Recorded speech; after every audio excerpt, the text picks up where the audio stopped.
Good afternoon, everybody. Good to see all of you. Happy Friday. The President looks forward to embarking on his historic return to the Middle East, visiting Saudi Arabia, Qatar, and the United Arab Emirates next week, where he will focus on strengthening ties between our nations. 8 years ago, President Trump's first trip was to this same region of the world, where he introduced his bold peace through strength foreign policy strategy. On that trip, the President laid out his goal of eradicating terrorism and extremism in the region, which he successfully accomplished over the course of his administration with the total defeat of ISIS and the historic signing of the Abraham Accords. Now, 8 years later, President Trump will return to re-emphasize his continued vision for a proud, prosperous, and successful Middle East, where the United States and Middle Eastern nations are in cooperative relationships, and where extremism is defeated in place of commerce and cultural exchanges. This trip ultimately highlights how we stand on the brink of the golden age for both America and the Middle East, united by a shared vision of stability, opportunity, and mutual respect. The President greatly looks forward to visiting with our brave men and women in uniform at our U.S. Air Base in Qatar throughout this trip. Yesterday, President Trump demonstrated the art of the deal and secured a historic trade agreement, despite all of the naysayers who said no deals were coming. That, of course, turned out to be untrue. On the 80th anniversary of Victory Day for World War II, President Trump announced a great deal that provides American companies unprecedented access to the UK markets while bolstering U.S. national security. This trade deal will massively expand U.S. market access in the United Kingdom, creating a $5 billion opportunity for new exports for U.S. farmers, ranchers, and producers. This includes more than $700 billion in ethanol exports and $250 million in other agricultural products like good old American beef. The deal commits the United States and United Kingdom to work together to enhance industrial and agricultural market access and strengthens American competitiveness. Importantly, the deal also ensures streamlined customs procedures for U.S. exports. The UK will also be purchasing $10 billion of American-made Boeing planes as part of the deal. A trade agreement like this between the United States and the United Kingdom was being worked on for many years but continued to prove elusive. But because of President Trump's bold negotiating approach, he got it done.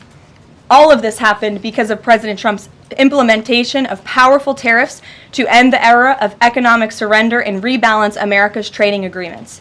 American workers and companies are the best in the world, and they finally have a president who has their backs, fights for them, and delivers good deals that puts them first.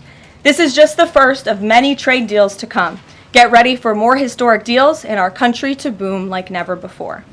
On that note, Treasury Secretary Scott Bessent and Ambassador Jamieson Greer will meet with the lead representatives on economic matters from the People's Republic of China over the weekend in Switzerland.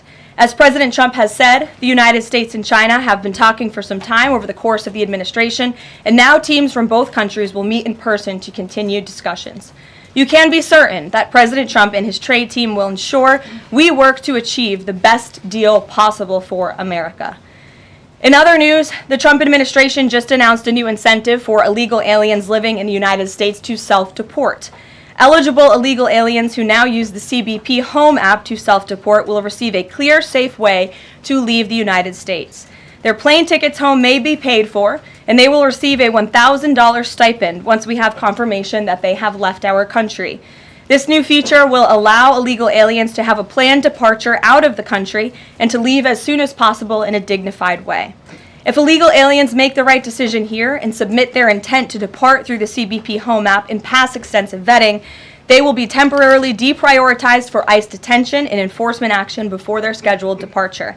And leaving voluntarily in this matter may improve their legal immigration options in the future. This initiative will also save massive amounts of money for American taxpayers. Voluntary departures are much more cost-effective than traditional removals. By deploying the CBP Home app in this new way, President Trump is aiming to reduce the need for costly arrests, detentions, and court proceedings. Currently, the average cost of traditional removal is more than $17,000 per illegal alien. Our projections estimate that the use of the CBP Home app will massively reduce that financial burden by approximately 70%, so taxpayer dollars can be redirected and our brave immigration law enforcement officers can focus on removing the most violent illegal aliens hiding in our communities. Finally, it was announced this morning that First Lady Melania Trump secured a $25 million investment in President Trump's budget to provide housing and support for youth transitioning out of foster care. And in recognition of the 7th anniversary of Mrs. Trump's Be Best initiative, the U.S. Department of Housing and Urban Development allocated funds toward the agency Foster Youth to Independence program. Yesterday, Mrs. Trump hosted a special celebration of military mothers with the president, bringing together 150 military moms from around the country to recognize their service, not just in their home, but for our country. For those of you who were there at the events yesterday like I did, I have no doubt you will join me in recognizing how truly special those moments were.